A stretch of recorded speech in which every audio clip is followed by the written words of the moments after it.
से किसी भी चार्ज पार्टिकल के टर्म में निकाल सकते हैं। ध्यान से देखिएगा, ये चीज हम लोग कर चुके हैं, उसी को लेके चल रहे हैं।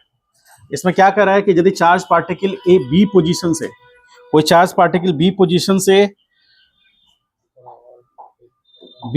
से लेकर के यदि कोई चार्ज पार्टिकल सी पोजीशन पे बिक गया, तो पोटेंशियल चेंज जो आया, यानी U B minus U A, sorry U C लिखें तो क्या लिख सकते हैं, K Q one Q two by R one लिख सकते हैं, minus K Q one Q two by R two लिख सकते हैं। अब इसमें से कॉमन ले तो हम क्या लिख सकते हैं, K Q one Q two into one upon R one minus one upon R two, ऐसा लिख सकते हैं क्या? लिख सकते हैं, ऐसा लिख सकते हैं। अब हम लोग बात करेंगे इलेक्ट्रोस्टैटिक पोटेंशियल का।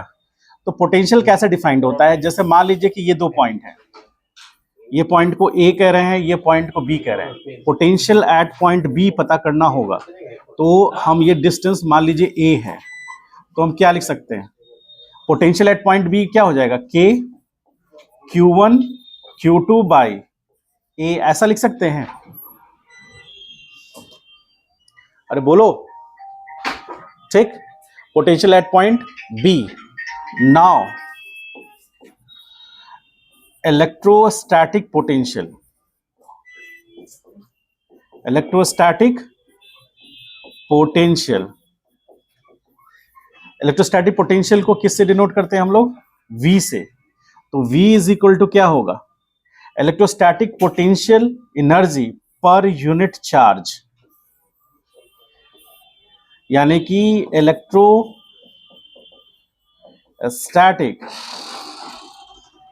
पोटेंशियल एनर्जी पर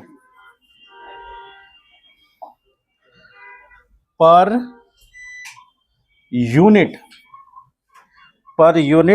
चार्ज,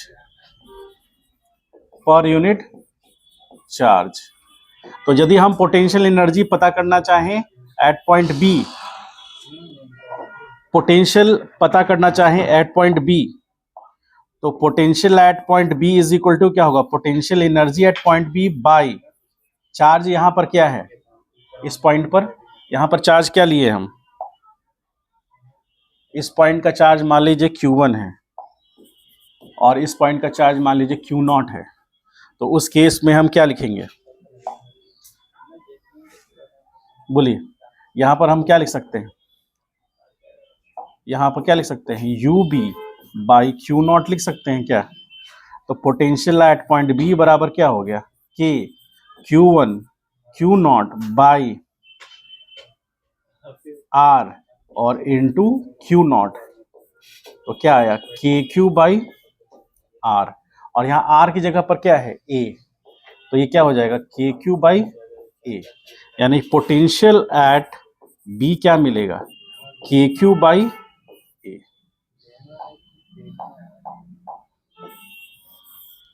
कुछ समझ पाए हैं, बताइए,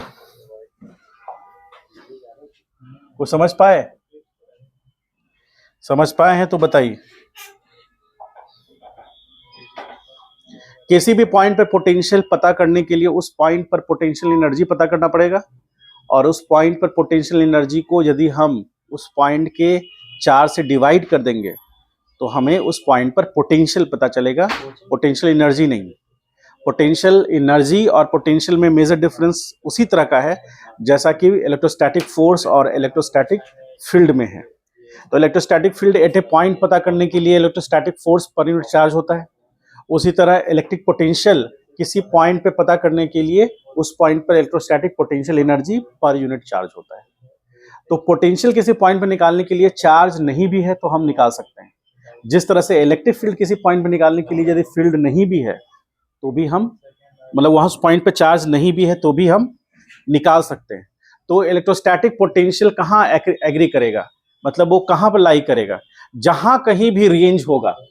मतलब जिस तरह से आप ये समझिए कि जिस तरह से इस रीजन में इलेक्ट्रिक फील्ड रीजन है ये, और ये यहाँ जो चार्ज है, ये चार्ज के कारण इस पॉइंट पे जो पोटेंशियल एनर्जी है उसका वैल्यू है UB इज इक्वल टू कितना, K Q1 Q2 by A।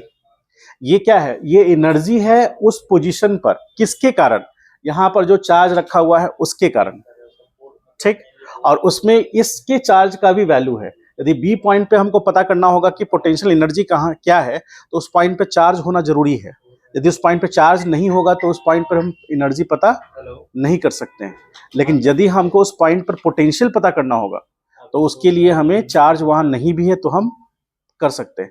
Basically ये रिप्रेजेंट करता है, इलेक्ट्रोस्टैटिक पोटेंशियल बेसिकली ये रिप्रेजेंट करता है कि यदि कोई चार्ज कहीं रखा हुआ है तो उससे कुछ r दूरी पर या a दूरी पर यदि कोई पॉइंट है तो उस पॉइंट पे यदि चार्ज होता तो उसको कितना फोर्स लगा पाता या उस चार्ज को डिस्प्लेस करने में कितना एनर्जी वो इन्वेस्ट कर पाता, उसी को हम लोग बोलते हैं पोटेंशियल। अब ये तो तय है, ये जो रिलेशन आया है इसमें k क्या है, इस रिलेशन में k क्या है, आपको परमिटिविटी कांस्टेंट ये तो याद है, याद है परमिटिविटी कांस्टेंट, याद है, ये परमिटिविटी कांस्टेंट है। Q क्या है, Q charge at initial position, ठीक है। और सोर्स का चार्ज है, A क्या है, A द separation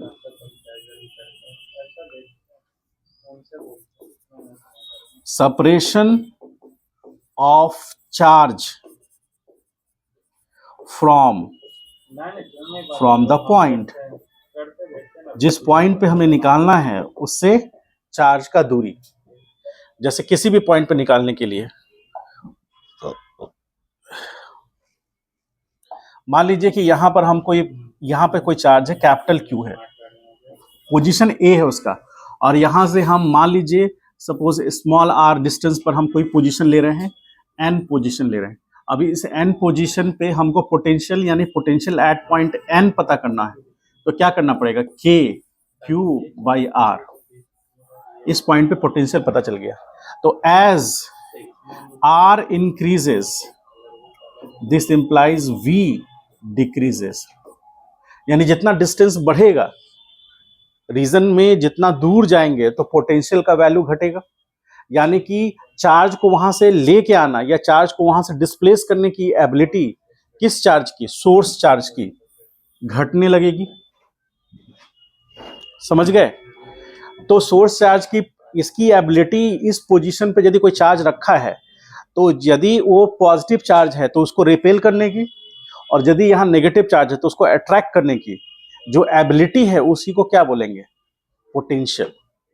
उसी को क्या बोलेंगे, पोटेंशियल। जैसे इसका एक एग्जांपल सुनिए, इसका फिलोसफिकल या फिर आप डे टू डे लाइफ में डिप्लोमेटिकली क्या, इसका एक बहुत अच्छा एग्जांपल है कि कहते हैं कि Pakistan is no longer a potential threat for India but China still a potential threat for India. मतलब समझे इसका मीनिंग, यहां पर पोटेंशियल का मतलब क्या हुआ,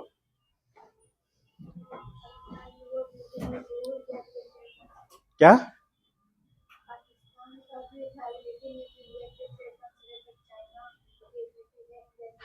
हाँ, तो यहां भी वही बात हुआ।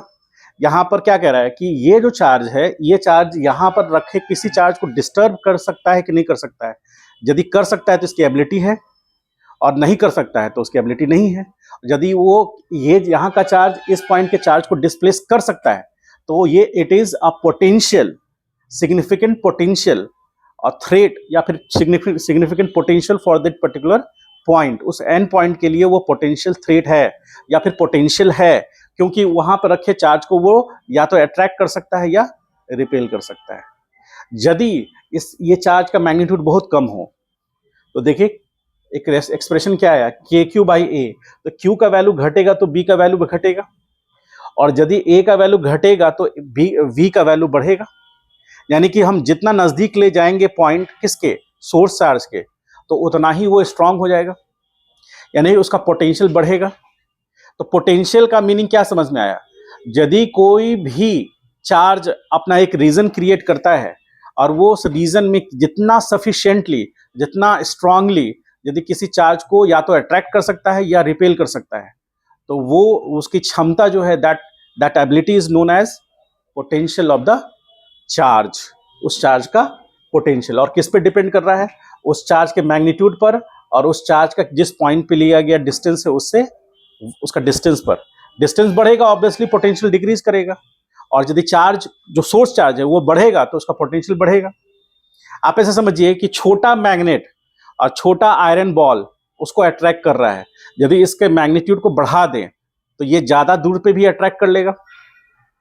होता है ऐसा, छोटा मैग्नेट छोटे ऑब्जेक्ट को, छोटे मेटल को अट्रैक्ट कर पाएगा, लेकिन यदि इसका साइज बढ़ा दे तो ये मेटल को पहले 1 सेंटीमीटर पर, पहले 1 मीटर पर रखे थे, अब 2 मीटर भी रखेंगे तो वो अट्रैक्ट कर लेगा। इसका मतलब है कि ये बढ़ गया, ये वैल्यू जितना ज्यादा बढ़ेगा ये वैल्यू उतना ही रखेंगे तो v बढ़ेगा, और यदि ये वैल्यू बहुत ज्यादा बढ़ रहा है उसके रिस्पेक्ट में ये कम बढ़ रहा है तो भी ये v बढ़ेगा, और उसकी एबिलिटी अट्रैक्ट करने या रिपेल करने की ज्यादा होगी। समझ पाए? फिर पॉइंट्स लिखाएंगे। समझ गए इस बात को? तो हमको पता है कि पोटेंशियल किसी पॉइंट पर निकालना हमको पता है, तो हम यदि v किसी पॉइंट पर, n पॉइंट पे पता करना चाहते हैं तो KQ/R लिख सकते हैं, और इसका यूनिट क्या होगा? यूनिट क्या होगा? Unit of potential. आपको क्या लगता है यूनिट क्या होना चाहिए? ये क्या है कि v इज इक्वल टू क्या है? U/Q, यानी कि जूल पर क्या होगा? कूलम होगा, यानी कि जूल पर कूलम। और इसी को क्या बोलते हैं? अरे बोलो।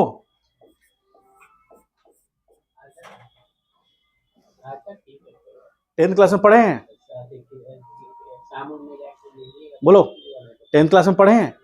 तो 10th क्लास में पोटेंशियल को ही तो हम लोग वोल्ट से डिनोट करते हैं। वोल्ट का नाम सुना है? उन्होंने ही इसका डेवलपमेंट किया। ये क्या है? ये एक फिजिकल क्वांटिटी है, या एक क्वांटिटी है, या एक पैरामीटर है, या एक कह लीजिए कि कैलकुलेटिव कांस्टेंट है? क्या है ये? क्या है ये? कोई जवाब नहीं। इतने बच्चे हैं लेकिन कोई जवाब नहीं। जो जवाब दे सकते हैं वो भी चुप है, जो जवाब नहीं दे सकते वो भी चुप है। जूल पर कूलम को टिक करेंगे या ऑप्शन में, या वोल्ट को टिक करेंगे? ऐसा यूनिट कौन सा है? पोटेंशियल का ऐसा यूनिट कौन सा होता है? पोटेंशियल का ऐसा यूनिट हाँ वोल्ट ही तो होता है, और जूल पर कूलम भी होता है। जैसे फोर्स का यूनिट क्या होता है? न्यूटन, और हम केजी मीटर पर सेकंड स्क्वायर नहीं लिख सकते हैं? लिख सकते हैं ना। तो वोल्ट की तरह ये स्टैंडर्ड यूनिट हो गया, और जो मैथमेटिकली यूनिट आ रहा है वो ये है, ये भी ऐसा यूनिट है। आप ये लिखिएगा, कोई गलत नहीं कहेगा। उसी तरह यहाँ जूल पर कूलम, ये बात को ये रिप्रेजेंट करता है कि किसी भी पॉइंट पे रखा गया चार्ज, या चार्ज नहीं भी है, तो उस पॉइंट पर जो पोटेंशियल एनर्जी था पर यूनिट चार्ज से डिवाइड किए तो हमको जो मिला वो उसका एबिलिटी हो गया। समझ गए? इसको लिखिए और पॉइंट्स लिखाते हैं। फिर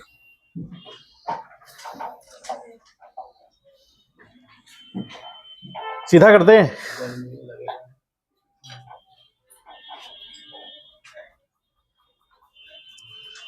चलिए, गर्मी बहुत ज्यादा लग रहा है, कैसे होगा?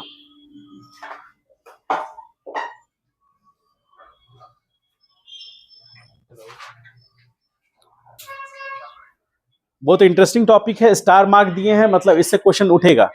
क्वेश्चन आपके बोर्ड में भी उठेगा, और यदि नीट जेईई का तैयारी करेंगे तो उसमें भी उठेगा ही उठेगा। यहां से क्वेश्चन आएगा ही आएगा, ये तय है।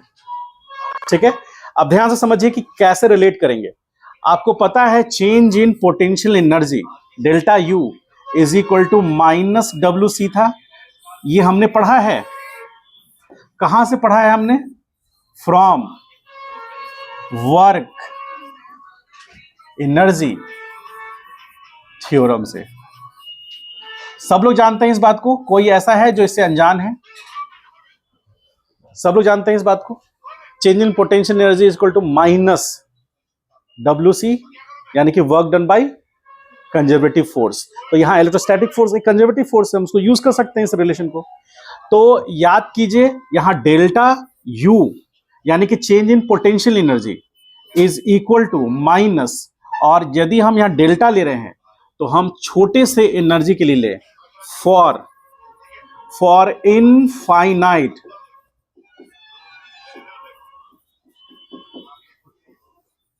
इनफाइनाइटेसिमली स्मॉल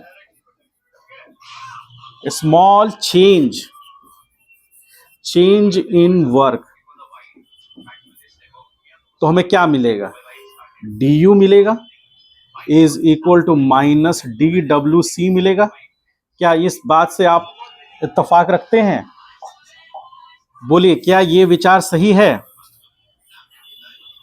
तो इस विचार और इस विचार में अंतर क्या है? ये किसके लिए है?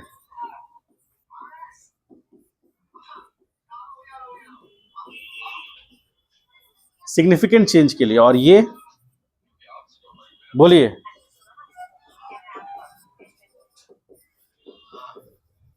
इनसिग्निफिकेंट चेंज के लिए। तो इनसिग्निफिकेंट चेंज से को इंटीग्रेट करेंगे तो हमें ये मिल जाएगा, ये तब मिलेगा ना। तो हम यहां पर क्या कर सकते हैं, du बराबर ये लिख दिए। तो अब हम यदि du is equal to minus F dot dr ले तो काम चल सकता है। और du is equal to minus F dr हम लोग कर चुके थे काम, तो एफ dr हम ले सकते हैं cos 0, लिख सकते हैं ना। तो यहां du इज इक्वल टू क्या आया, माइनस एफ dr, ठीक है। फॉर अ सिग्निफिकेंट चेंज उसके लिए हम क्या लिख सकते हैं, integration du is equal to minus F dr। और ये कहां से कहां, ये मान लीजिए कि 0 से हम r लेते हैं तो 0 से u, या फिर आप u1 ले लीजिए इसको, u1 से 1 से इनिशियल से फाइनल के लिए। तो इनिशियल से फाइनल के लिए क्या होगा,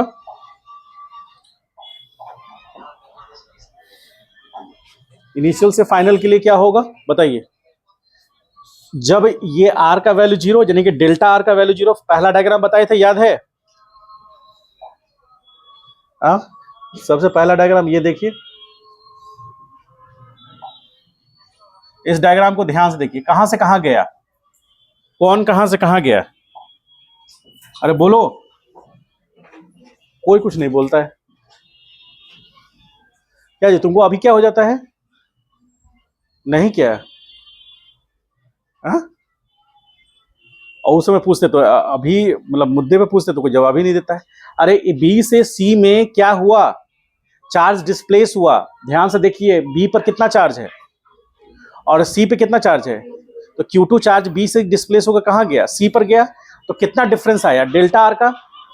ये डेल्टा आर हमें कैसे मिलेगा, छोटे से डिफरेंस को ही इंटीग्रेट करने से मिलेगा, समझ गए।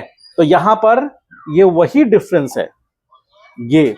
तो 0 से r के लिए गए, r 0 से r मतलब b से c, b पर हम 0 मान लिए और c पर हम डिस्टेंस को r मान लिए। उस समय वर्क क्या हुआ, इनिशियल से फाइनल हुआ, पोटेंशियल एनर्जी। तो हम क्या लिख सकते हैं, u final minus u initial is equal to minus integration f dr। ये जो वैल्यू है ये बहुत ही सिग्निफिकेंट वैल्यू, बहुत इंपॉर्टेंट वैल्यू है, इसको ध्यान में रखना है, ठीक है। आपको पता है कि पोटेंशियल, अब हम लोग डील करेंगे पोटेंशियल को। देखिए u final minus u initial is equal to क्या आया, माइनस इंटीग्रेशन f dr, ठीक है। अब u की जगह पर आपको पता है एक इंपॉर्टेंट रिलेशन, जैसे u इज इक्वल टू क्या है, sorry v is equal to क्या है, u बाई q। यदि हम ऐसा लिखा हुआ कहीं आप देखेंगे तो क्या रिलेट कर पाएंगे, ये लिखा हुआ क्या मीनिंग, क्या समझ पा रहे हैं? किसी भी पॉइंट पर पोटेंशियल, उस पॉइंट पर लिया गया पोटेंशियल एनर्जी डिवाइड बाय उस पॉइंट का charge. It is electric analogy between, similar analogy similar analogy between electrostatic force per unit charge is equal to electric field. तो इसके अनुसार चले तो electric field is equal to force per unit charge. तो आइए अब हम कुछ सिमिलरिटी देखते हैं। सब लोग ध्यान से यहां देखिए, क्या इसमें और इसमें आपको कुछ सिमिलरिटी नजर आ रहा है? बोलिए, कुछ सिमिलरिटी नजर आ रहा है? क्या सिमिलरिटी नजर आ रहा है बताइए, बोलो बोलो बोलो। तुमसे पूछ रहे हैं तो पूछ सकते हैं कि नहीं? एक विद्यार्थी गुस्सा आ गया, बोला कि नहीं खबरदार हमसे पूछे तो उसका ऐसा इलाज किया अगले दिन, सर सिर्फ मुझसे पूछिए सर।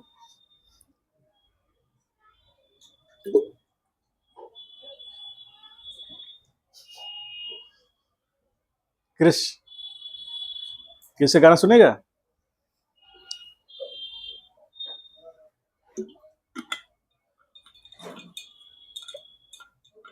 गाना सुनेगा क्रिश का?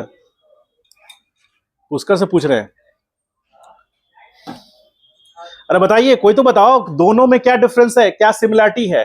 सिमिलरिटी क्या है, डिफरेंस क्या है?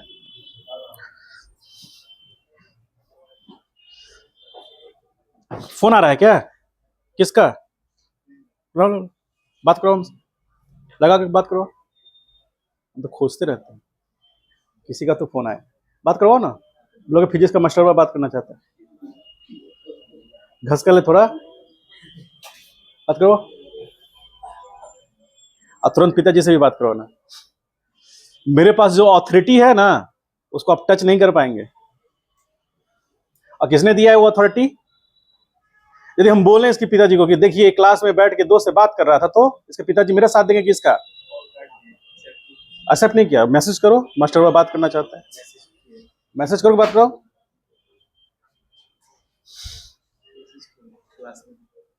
अरे तो बोलो कि फिजिक्स का मास्टर बात करना चाहता है।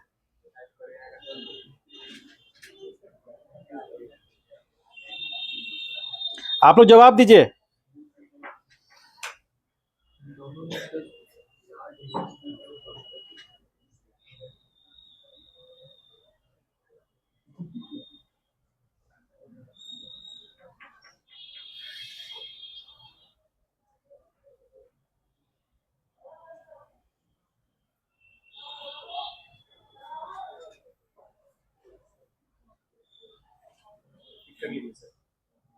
उसी का फोन है। हेलो रॉयल, अभी तो हम क्लास में हैं। फिजिक्स का मास्टरवा बोल रहे हैं उसका? फिर उसका फिजिक्स का जो मास्टरवा है ना। हेलो, हो जाएगा, ऐसा मोबाइल ही ले लिए हैं।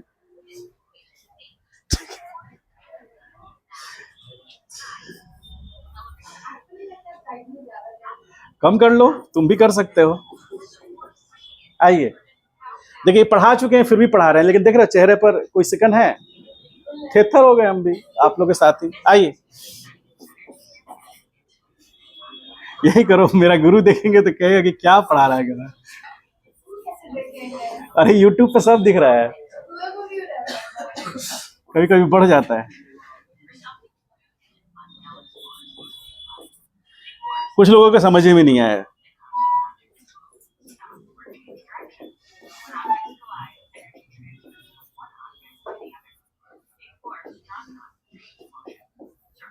अब देखो, अब यहाँ समझा रहे हैं तो कुछ लोग वहां पर अपने आप को सजेशन गुरु समझ रहा है। आओ हम सजेस्ट करें, ये सब कुछ नहीं है, हम समझा देंगे, पहले इस पे बात करो। कुछ लोगों को लगेगा कि मास्टर रट क्या है, कैसे कट गया। चलिए यहां देखिए,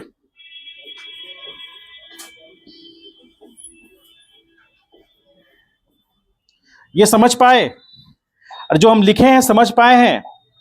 देखिए ये इलेक्ट्रोस्टैटिक फोर्स है और ये क्या है? तो फोर्स और फील्ड में क्या रिलेशन आ गया, एकदम बेसिक से समझा रहे हैं एकदम। यदि आप एकदम क्या बोलते हैं 8th या 9th क्लास में होते तो कैसे समझाते हो वैसे समझा रहे हैं। और देखिए फिजिक्स है, फिजिक्स बिना डायरेक्शन के नहीं पॉसिबल है, और डायरेक्शन के लिए आपको वेक्टर का अंडरस्टैंडिंग बेहतर होना चाहिए। और यदि आपका वेक्टर गोल है तो आपको फिजिक्स का मास्टर भी गोल नजर आएगा, फिजिक्स भी गोल नजर आएगा, और ये बोर्ड जो है ना रेक्टेंगुलर है वो भी गोल नजर आएगा। ठीक है, और आपने जिद पे अड़ लिया है कि नहीं मुझे तो वेक्टर पढ़ना ही नहीं है, तो दुनिया कोई ताकत आपको आपके विचार को बदल नहीं सकती। ठीक है, इस समझ में आया? आपके उस प्रश्न का उत्तर है जो प्रश्न आप ये कर रहे थे कि E निकालने के लिए F/Q0 से क्या होगा। तो बस यहां इस पॉइंट पे पोटेंशियल, बस पोटेंशियल निकाल देंगे। देखिए यहां पर ये चार्ज है ना, ये चार्ज के कारण ये चार्ज का अपना इलेक्ट्रिक फील्ड रीजन होगा। उस फील्ड रीजन में किसी चार्ज को रखेंगे तो फोर्स एक्सपीरियंस करेगा, फोर्स लगेगा तो डिस्प्लेसमेंट होगा, और वर्क आएगा। तो वर्क क्या करता है, वर्क एक फॉर्म की एनर्जी को दूसरे फॉर्म में कन्वर्ट कर देता है। जब वर्क होगा, और यदि वर्क बहुत ही स्लो हो रहा है, मान लीजिए चार्ज को यहां से ए पॉइंट से बी पॉइंट जाने में चार्ज को, मान लीजिए Q0 चार्ज है, उस चार्ज को ए से बी जाने में मात्र 10,000 साल लगा। ठीक है, बस 10,000 साल में फक से यहां से आ गया। तो आप सोचिए कि 10,000 साल में यहां से यहां आया होगा तो वेलोसिटी कितना होगा उसका। यदि मान लेते हैं 1 मीटर है तो उसका वेलोसिटी पता करते हैं, कितना टाइम लगा 10,000 साल, तो वेलोसिटी बराबर हो गया 1 मीटर डिवाइड बाई 10⁻³ या फिर 10,000 साल को क्या लिखेंगे 10⁻⁴ ईयर्स। देख रहे हैं कितना भयानक स्पीड है। ठीक है, तो जब इतना हाई स्पीड होगा तो काइनेटिक एनर्जी सिग्निफिकेंस में आएगा। करिए हाँ, इसको फेंक के मार देंगे वो आएगा। ठीक है, अब देखिए यहां पर, तो ये जो वेलोसिटी है ये वेलोसिटी इनसिग्निफिकेंट है। अरे बहुत सिंपली समझिए, इनसिग्निफिकेंट है तो हमारे लिए क्या इंपॉर्टेंट है, क्या देखिए ध्यान से, यहाँ काइनेटिक एनर्जी और पोटेंशियल एनर्जी को कौन कन्वे करता है, वर्क। ये एनसीईआरटी के एक पूरा का पूरा 2 पेज का टॉपिक है, उसको हम ऐसे कवर कर दिए। वर्क ही क्या करेगा, काइनेटिक एनर्जी से एनर्जी लेकर पोटेंशियल को देगा, और जरूरत पड़ेगा तो पोटेंशियल से लेकर के, इसका एक छोटा सा एग्जांपल दिखाते हैं आपको, बहुत अच्छा लगेगा आपको, और अच्छा नहीं लगेगा तो कोशिश कीजिएगा समझने का। मान लीजिए कि ये एक ऑब्जेक्ट है ना, सब फील कर रहे हैं कि ऑब्जेक्ट है, नहीं सर टेप है। ठीक है, टेप भी ऑब्जेक्ट होता है। ठीक है, ऑब्जेक्ट ग्राउंड से मतलब यहां से कितना हाइट पर है, मान लीजिए 2 मीटर पर है, ज्यादा फील आएगा, एच नहीं है, मान लीजिए 2 मीटर पे है, फील करना है ना। ठीक, 2 मीटर पे है, और जी का वैल्यू कितना मान लीजिए 10, टेक्निकल नहीं, 9.0 9.81 ये सब नहीं, कुछ नहीं, सीधे 10 रुपए का नोट है, 9 रुपए का नोट होता है 10। हाइट कितना है 2, और जी का वैल्यू, जब इसको हम छोड़ेंगे रिलीज करेंगे तो ये नीचे जाएगा। मास मान लीजिए कि इसका 1 ग्राम है। ठीक है, 10⁻³ kg। जैसे इसको रिलीज करेंगे ये नीचे जाएगा।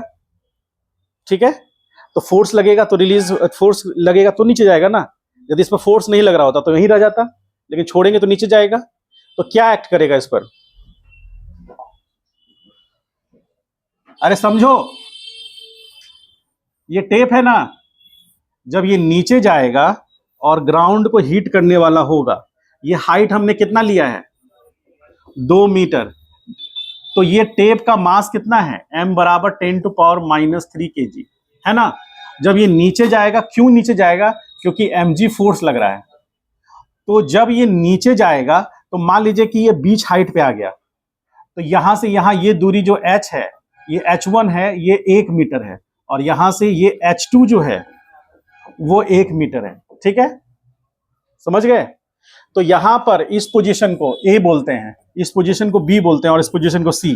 C कौन सा है, ग्राउंड, और ये इंटरमीडिएट पोजीशन है। समझ रहे हैं, इसको समझाने के लिए। तो जैसे ये नीचे जाएगा तो B पोजीशन पे पहुंचेगा, A से B पोजीशन पे पहुंचेगा, तो वर्क होगा, वर्क बाय क्या, ग्रेविटेशन फोर्स, क्योंकि और तो कोई बॉडी पे फोर्स लग नहीं रहा है, सिर्फ कौन सा फोर्स लग रहा है, डाउनवर्ड डायरेक्शन में जाने के कारण चूंकि ग्रेविटेशनल फोर्स लग रहा है इसलिए नीचे जा रहा है। तो फोर्स और डिस्प्लेसमेंट हो रहा है कि नहीं हो रहा है? फोर्स लगा, डिस्प्लेसमेंट हुआ, तो ए से बी जाने में डिस्प्लेसमेंट कितना हुआ?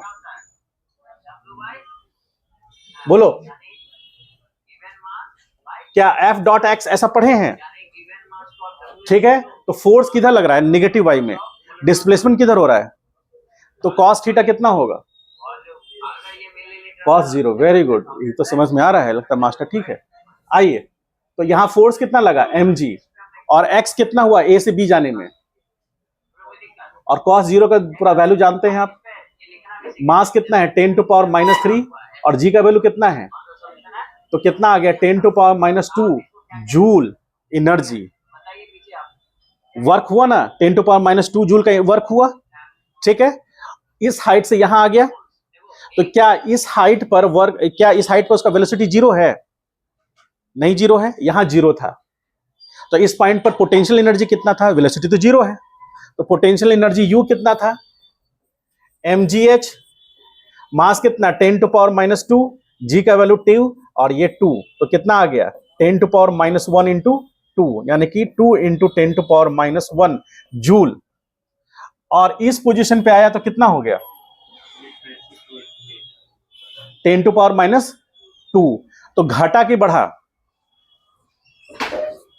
ये जो है इतना अमाउंट का वर्क ले लिया, इतना अमाउंट का वर्क ले लिया, किससे?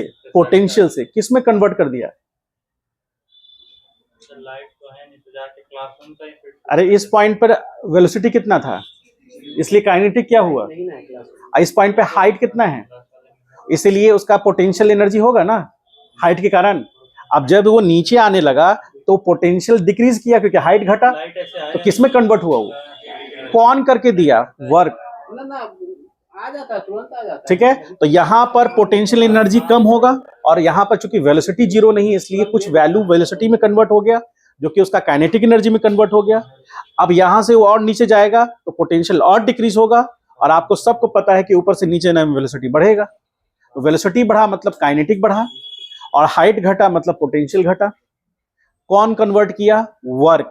आपके सामने वर्क निकाल दिए, समझ गए? अब यदि आप सी पॉइंट पे निकालना चाहते हैं वर्क, किस पॉइंट पर? सी पर, तो mgh लिखेंगे। तो मास कितना है? 10 टू पावर -3, और इंटू ये 10 और ये इंटू 2, तो कितना आ गया?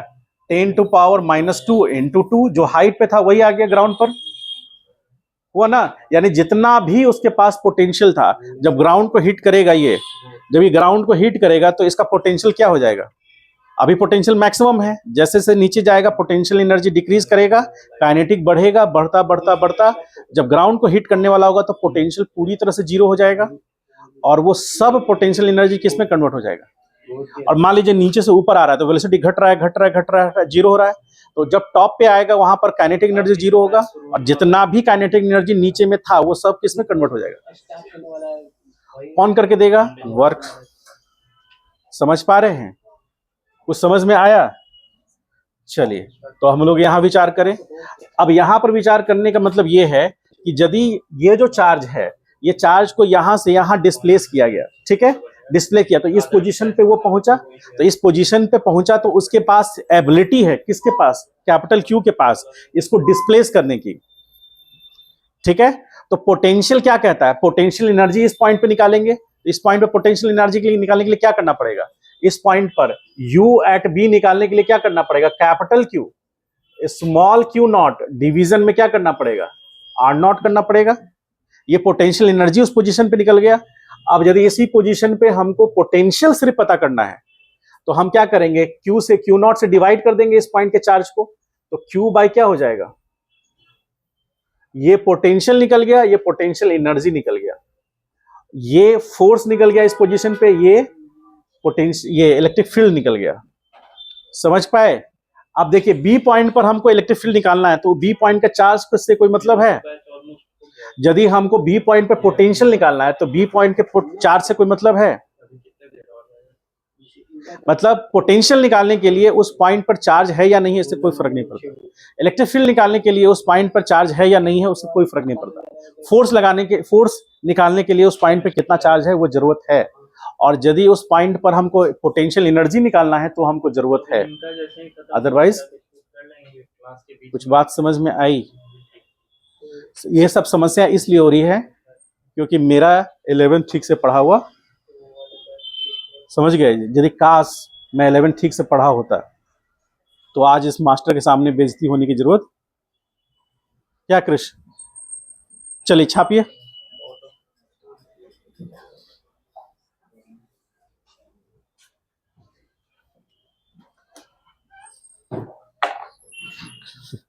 सर 11 तो मेरा उड़ गया है, 12 को उड़ा देना है। आज सुबह ही एक बच्चा फोन किया, सर 12 का बैच स्टार्ट हो चुका है। हम लोग यार एब्सोल्युटली सोचे हैं अंग्रेजी बोलने से सीरियस लेता है बच्चा, तो बोला कि मेरा 11 तो ठीक नहीं है लेकिन 12 मुझे ठीक करना। बोला ओ या यस। बोला कि ठीक है सर हम आते हैं मिलने के लिए। अब मुझे, मैं उसको कैसे समझाऊं कि मैं क्या, मेरे पिताजी भी तुमको ठीक नहीं कर सकते।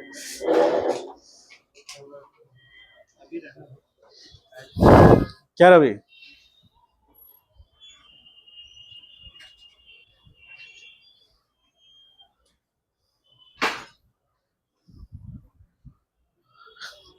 अभी टारगेट बैच का एक बच्चा नीट के लिए आया है। हम बोले पहले टेस्ट दीजिए। क्या बोले? तुम्हारे जैसे विद्यार्थी की मुझे सख्त जरूरत है।